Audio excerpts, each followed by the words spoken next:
Okay, guys. So this team, this demon team, is absolutely crazy. So demons might be number one. It's a toss-up between demons and humans.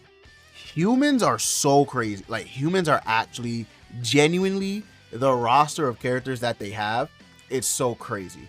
Demon team is very good. Very, very good. Super powerful. Very, very strong. I changed my mind. It might not. So it's not demon team. Demon team would probably be third. Because Sins is very strong. I keep forgetting about the Sins team, but the Sins team is very strong, mainly because I don't really run the Sins team, quote unquote, per se.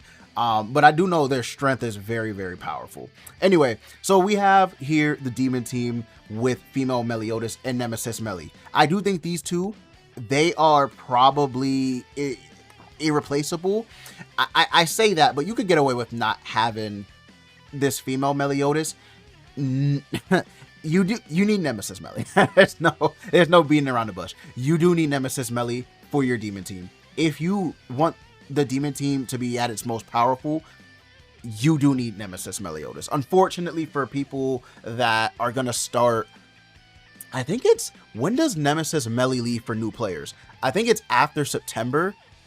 Correct me if I'm wrong, but I think it's after September. Nemesis Meliodas leaves even for new players, so we do have to wait until he returns. Not sure when he'll return on the banner, but yeah, that's the next time we're going to be able to summon him if you're not a new player. So if you don't have him,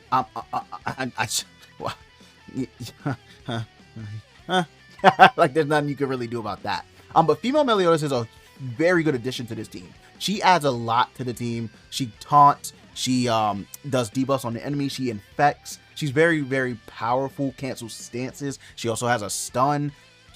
Just an insane utility slash tank, whatever you want to call her, unit. Very, very good. Does her role well. Esterosa, same thing. He does his counter. I wouldn't really even call him a tank. I would call him more of a utility slash support, right? For sure. And the good thing about Esterosa too is you can run him on the back. You don't even really have to keep him on the front if you don't want to. This you can run on the back too. You do need him to be in the front though for the last portion of his holy relic here, but other than that, you could run him in the back. Damage taken decrease is very strong, very, very strong.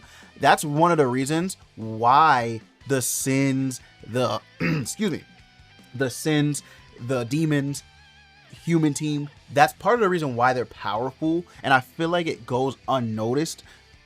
Damage reduction on the passive skills are very, very strong because of the fact that it lets you live. Like, the simple fact, it lets you live. It's very, very powerful. And then we have Green Chandler over here. Super good support. Not a lot of people will have Green Chandler until he comes back on a banner, but he's very good because of his passive. So his passive works in the back. So you need demon allies, and then he increases max HP, which is very good for Nemesis Melly, and it's very good for the female Melly for tanking, right? Very good, very, very good. He does a weird thing where he increases a skill's crit chance and damage. Oh, I don't know if he's the first unit to do that. I think he is.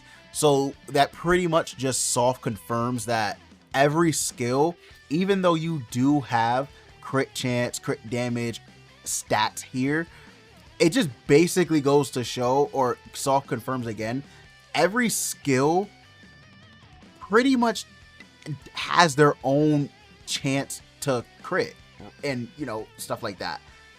At least that's what I got from it. It could just simply be that it's a new type of ability. I don't know.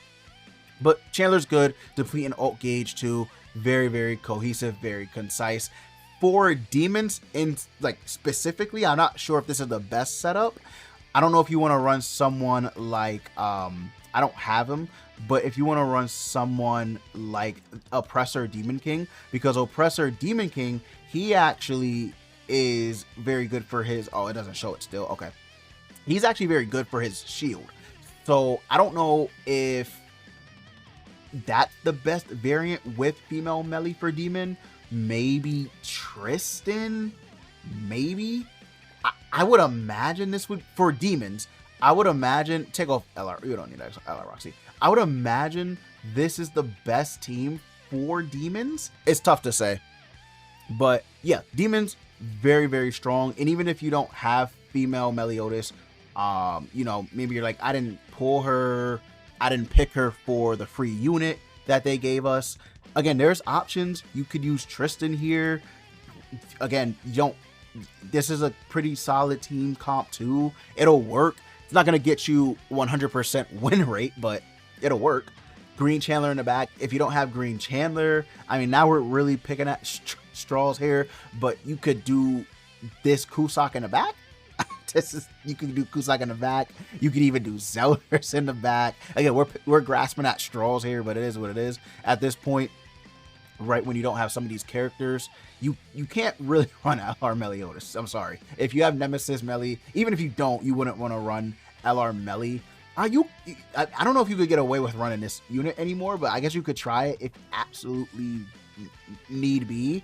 You could try this one too. I've seen people use Meliodas and Elizabeth. I don't have them, but I've seen people use Melee Ellie. I don't know why, but I've seen people use them. You could run him in the front, this Chandler, although I don't think he's good. If you have the red Chandler, you can run him in the back. I don't have red Chandler, but if you have red Chandler, you can run him in the back. There's a lot of, well, there's a decent amount of options for demons as long as you have them. Shoot, you could even use this Demon King if you wanted to, right? Let's say you don't have another strong demon option. He could be useful. He could definitely be useful. The demon team though is very strong, very, very strong. I think that in the few months that I've been playing, they probably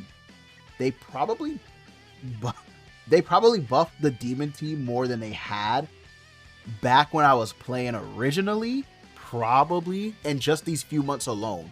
Because the demon, like if you think about it, the demon team got Nemesis Melee, so that's an LR. They got female Melee, which is a very strong unit. They got LR Estarossa. They got a new backline in Chandler. Tristan, Tristan was, I don't know if he's still very, it's hard to say with how the meta is right now with female Melee, female Bond, and Nemesis Melee, but Tristan, you could still get away with using him. Oppressor Demon King got somewhat of a resurgence because of his, shield. So you have him. Like, the demon team, like, low-key did get buffs in this short time that I've been playing than they did in their entire history of when I was originally playing before I took a break. After I took a break, I don't know about that, but since I've been back, it's been nothing but buffs for demons, and I'm really happy about that too, because I love demons. They're my favorite team, or they're my favorite race. Maybe my favorite team right now is human because of the, just because of the options you have for that team. But this team is very fun to use, very fun. So if you are a demon head like your boy, this team can work in a lot of different pieces of content. If you want, I can make videos on the content for demons, but yeah, let me know guys down below in the comments. This will be your boy Dev signing out. A little bit of a shorter video. I just wanted to highlight the demon clan and their strengths and weaknesses in case somebody was wanting to run them. They're like, I don't know who to use or what team to build. This is probably the best team you could make. Probably the second best team you could make would be I guess like Tristan instead of female Melee with Estarossa, or the Oppressor Demon King. Not this Demon King, not the Tyrant Demon King like the Chad, the Oppressor Demon King that looks more like Zeldris, that one. If you have that one, it might be better because he has the barrier, but I don't know. I do think though the best bench is Chandler or Estarossa if you're running him in the front or in the back. If you're running him in the front, your best backline is actually going to be Green Chandler, without a doubt.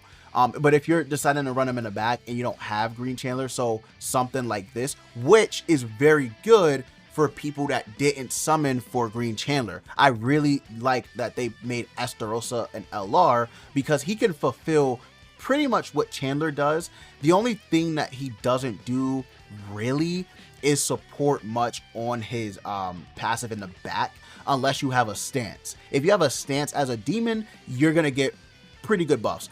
If you don't, unfortunately, you're really only getting this part right here, and that's pretty much, yeah, that's pretty much it. But also you're gonna get some, you know, some damage reduction from his holy relic. I would say in the back right now for demons, unless they have a stance skill, he's actually not like the craziest in the back. I'll be honest, he actually isn't the craziest. For Nemesis melee, he is, because of the fact that Nemesis melee is still assuming a stance, so he is going to take less damage from counter and enemy skills by 40%. That's pretty damn good. Like, that's pretty damn good. Unfortunately though, he's not using a stance skill, so he isn't gonna get this part, right? He won't get this. But if we ever see a very strong stance meta with demons, this guy is, I mean, he's gonna be top tier for sure. But yeah, you can even use Cusack if you absolutely wanted to. If you really wanted to for PvE content, you could. He's still very strong for that, so you could do that. Demon Clan is very, very good though. Very, very good. All right, guys, I'm gonna stop yapping. I love you all. I hope you have a beautiful and blessed rest of your night.